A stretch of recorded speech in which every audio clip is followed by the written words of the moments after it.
Hi, Sharon here, and I want to say thank you to everyone who's participating in this poll. I'm really curious to see what the responses come back as. I also want to address a few comments that people have been sharing. First, Derek Brousseau shared a comment. He said, "I'd like to think in a perfect world the plans examiner would have noted it when he went through the life safety review and the architect wrote it in the 078400 specification section," which, of course, is for fire stopping penetration. So that means Derek is talking about ASTM E2174. Now, if you're an architect, you might want to consider writing this standard into your specifications if it isn't there already. Derek would probably agree that the spec should also be called out regarding fire-resistant rated joints also. So that would include ASTM E2393. He also wrote, "The general contractor enforced it on site as required," meaning the special inspection requirements, "hired a knowledgeable installer, and had someone like UL or GFA help maintain compliance throughout the inspection process. Teamwork makes the dream work. However, that's not always what happens." Derek, you are so right. But I want to live in your perfect little world. Where is it, man?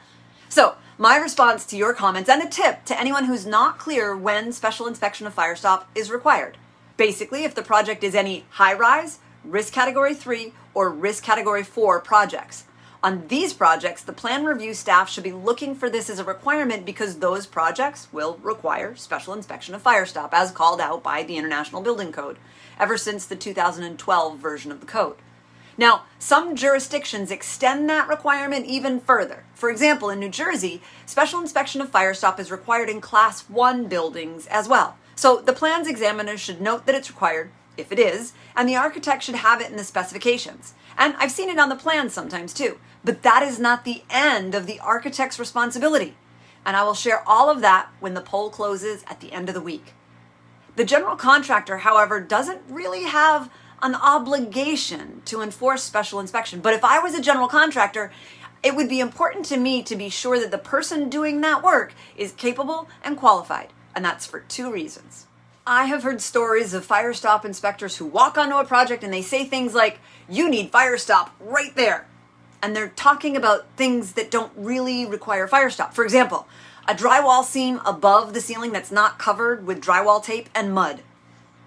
That makes me cringe. There is no tested and listed assembly for that. So that's not what should be happening on a project. I could give you a dozen stories like this, where the special inspector claims that something should be done and the trades run around doing it because they don't know any better. This can cost the team both time and money. But then on the other end of the spectrum, you have a case where special inspector just shows up on site, looks around, writes a report, and says everything is good, and they never look at a Firestop submittal. They simply glance at the Firestop installations. This has a potential to create a massive liability for your project because they're not doing the inspection according to the standards.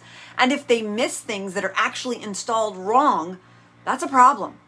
Case in point, if you work in wood frame construction, you probably deal in fire blocking, and we have a whole training program dedicated to fire blocking because a fire captain buddy of mine, you see, there was a fire that got this captain particularly upset because when ATF and the insurance investigation team were looking through the fire, they found fire block foam used in fire resistance rated assemblies, which is absolutely not okay. That means that they put a combustible product in fire-rated floors and walls. This project had a special inspector. I would love to have a conversation with that guy to see exactly what he thought he was supposed to be doing because the guy did not follow the requirements of the inspection standard. I'd also love to get my hands on a report so that I knew exactly what he wrote up. I'm hoping that you voted before you watch this video, otherwise I'm totally going to skew the results, but oh well, I'm going to say it anyway. While the general contractor doesn't have any obligation or legal responsibility to confirm that the special inspector is capable and qualified, they certainly have a vested interest in it. And I'll explain more of that after the poll closes. So, if you've already voted, thank you. And if you have comments, add them here and I will do my best to get back to you.